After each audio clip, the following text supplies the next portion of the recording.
allay them. The sky, it seems, would pour down stinking pitch, but that the sea, mounting to the welkin's cheek, dashes the fire out. Oh, I have suffered with those that I saw suffer. A brave vessel that had no doubt some noble creature in her, dashed all to pieces. Oh, the cry did knock against my very heart. Poor souls. Had I been any god of power, I would have sunk the sea within the earth, or ere the good ship, so have swallowed in the frothing souls within her. Be collected. No more amazement. Tell thy piteous heart there is no harm done here. Oh, woe the day! Oh, but there's no harm. I have done nothing but care for thee, daughter. And of the dear one, my daughter, you art ignorant of what thou art, not knowing of whence I am or where I am better than to be called Prospero, master of a poor cell, and thee, thy great father. More to know, did never meddle with my thoughts. 'Tis time, child. I should inform thee, father. Lend me thy hand, pluck this magic garment from me.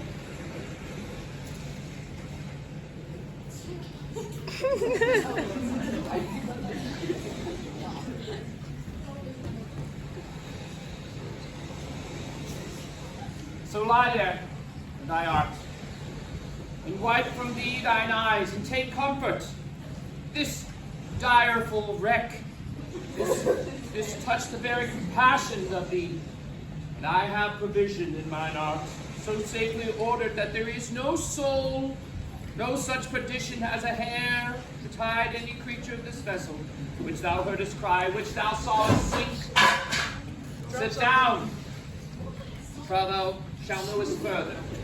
You have often begun to tell me what I am, but stopped and left me to a bootless inquisition, concluding, stay, not yet. The hour has now come, daughter. The very minute of being open thine ear, obey and be attentive. Canst thou remember a time before we came into this cell? A time, I do not think thou canst, when thou wast not but 3 years old? Certainly, sir, I can. By what? By any other person of that image? Tell me what thou hast in thy remembrance. 'Tis far off and rather like a dream than insurance that my remembrance warrants. Had I not 4 or 5 women that once tended me? Thou hast, and more, Miranda. But how is it that this lives in thy mind? What seest thou else in this dark, backward abysm of time? If thou rememberest aught here, thou camest.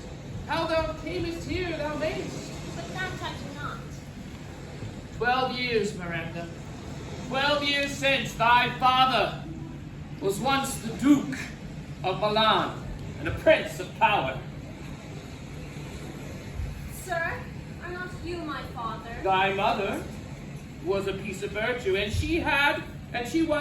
thou wast her daughter, and thy father was the Duke of Milan, and thou his only heir, and a princess, no worse. Oh, the heavens! What foul play had we that we came from thence, or blessed we did? Both, my girl, but by foul play, I sayest, thou wouldst heaved here hence, blessed hope hither. Oh, my heart bleeds to think of the team that I turned you to, which is from my remembrance.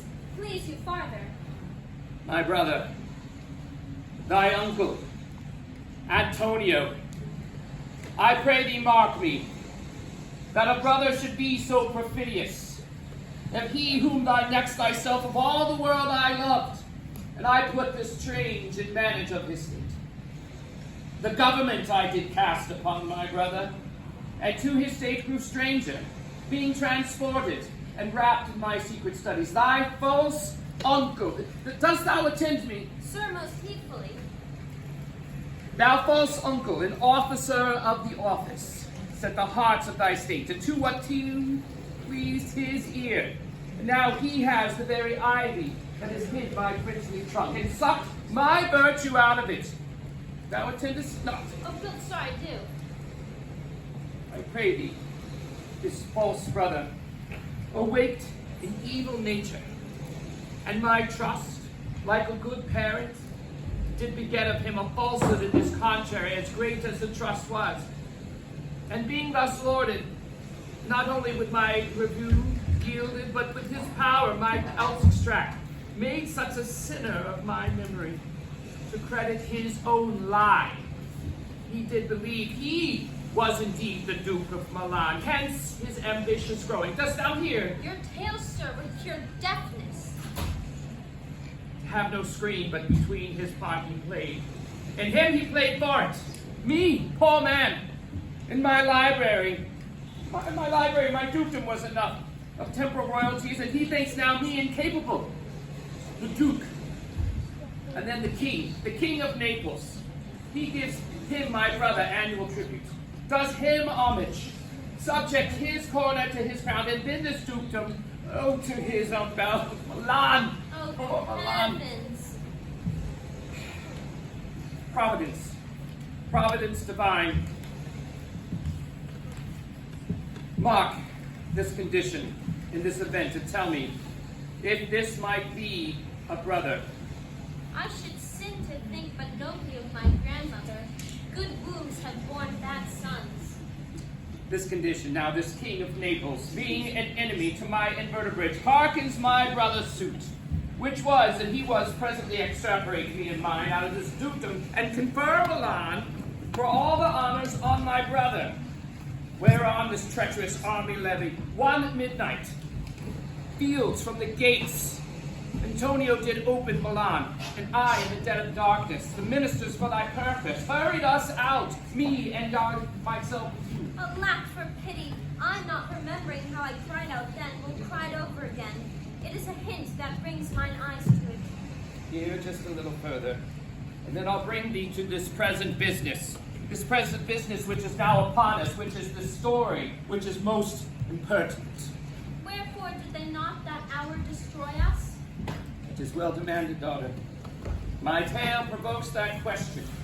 They hurried us aboard a ship, and then they buried us in the bark of this ship, and it bore us some leagues, where they prepared a rotten carcass of a boat, not rigged, nor tackle, nor sail, nor mast. The very rats instinctively had quit it.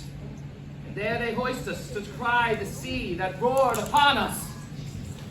Alack, what trouble I was then to you. Oh, cherubim, thou was what did preserve me. Thou didst smile, infused me with such heaven, which raised in me an undergoing a stomach, to bear against that which would ensue. How came we ashore? By providence divine. Some food we had and some fresh water that a noble Neapolitan, Gonzalo, out of his charity he did give us rich garments and linens and stuffs and necessaries, which thence we have steaded much. And so of his gentleness, and in knowing that I love my books, he did furnish me from my own library with volumes that I prize above all my dukedom. Would I but ever see that man? Still, here the last of this sea sorrow. Here in this island we arrived, and here have I been thy schoolmaster, and made thee more profit than any other princesses that could have any more time for vainer hours and tutors, more careful. Heavens thank you for it. And now, I pray you, sir, for still 'tis beating in my mind, your reason for raising the sea storm. By accident, most strange, this bountiful fortune hath mine enemies brought me to this shore, and by my prescience I find my zenith doth depend upon a most auspicious star, whose influence, if I could court, would not admit my fortunes would ever drop. But now, hence, no more questions. Sleep. Sleep. Sleep. Thou art inclined. 'Tis a good dullness, and to give it away, I know thou cannot choose.